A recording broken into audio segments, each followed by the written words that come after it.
What's good? It's a Bodhi Reviews, and heavy spoilers continue from the previous chapters of Attack on Titan. You have been warned. Now that we're coming towards the end game of Attack on Titan, which is really turning out to be one a heck of a ride. Chapter 138 is about to be released in a few days' time, and I just was wondering what the heck is going to happen in that chapter. Obviously, the chapter ends with Armin transforming into the Colossal Titan and exploding onto Eren's founding Titan, like big, like skeleton-y body thing, and I'm just like wondering, like, is Eren really and truly dead? Because throughout this entire fight we haven't actually seen an entire monologue with Eren at all. We've only been seeing those like weird glimpses of like him flash back into him talking to Astoria and him talking to the little boy in the Mali land, the boy with the pocket money that he ended up trampling to death, which was pretty gruesome. But then I just wondered, where is Eren? Is Eren actually dead? Or is he somewhere else? A bunch of people online have been theorizing that Eren is possibly, his real body is still on Paradise Island, but that doesn't make any sense because when Eren got beheaded by Gabby when she shot him and Zeke caught him, the Founding Titan's spine attached itself to Eren's body.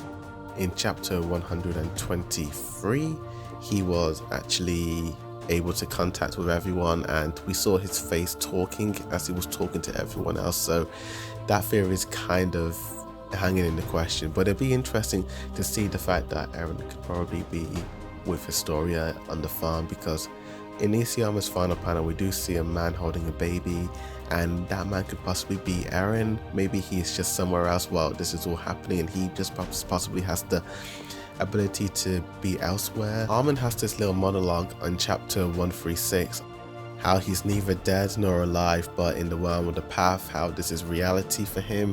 Maybe for Eren, when he awakened the Founding Titan's power, he is able to move through space and time like he did with him and Zeke going back in time, how they were still in the past realm but they were able to go back in time and actually exist. But the only people who were able to see Eren and Zeke were actually Gracia Jaeger. He was the only one who was able to see them because they were able to tap into the past, and the Attack Titan can see the future, and I'm guessing he was able to have that ability to see an older version of Zeke and Eren in front of him. And maybe, who knows, Eren probably tapped into the Founding Titan's ability power to connect with Historia. Maybe she's able to see Eren after he was able to hug Ymira in chapter 123, because that's the last time we see a human version of Eren in the present time. But I'm curious to know what Ymira truly wants, to be honest with you. Zeke says that despite Ymira having such a tremendous amount of power, she still obeyed King Fritz, who was just an ordinary human, and because she still felt attached to the world despite it being such a cruel and harsh world. Eren told her to be free, but I don't think she wanted to be free. Like, being free meant kind of abandoning every single other human, and I don't think deep down that's what Ymira wanted.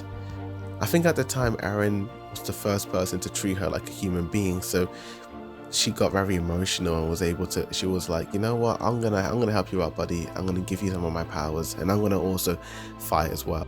But what does Ymira really want? Because an interesting thing that Armin says is that every Eldian is connected to one another by the path.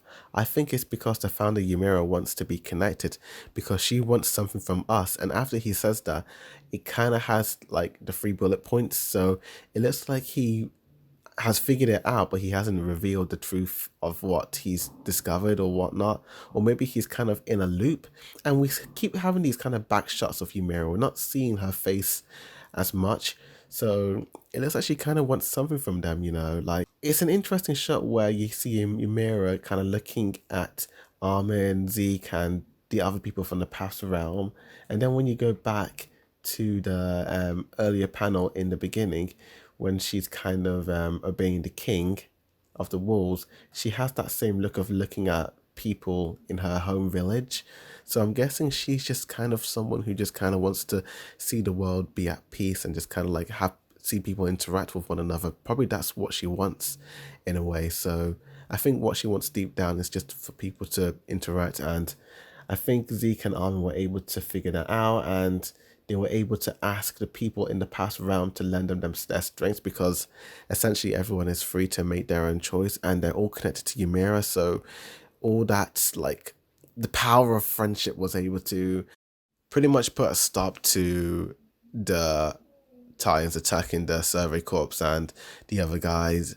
And yeah, Armin has transformed, he's blown Aaron to bits, and is he dead? Is he not? We're about to find out in a few days' time. But what do you guys think? Tell me in the comments down below. Like this video, subscribe for more anime and manga reactions. With that said, thank you for watching.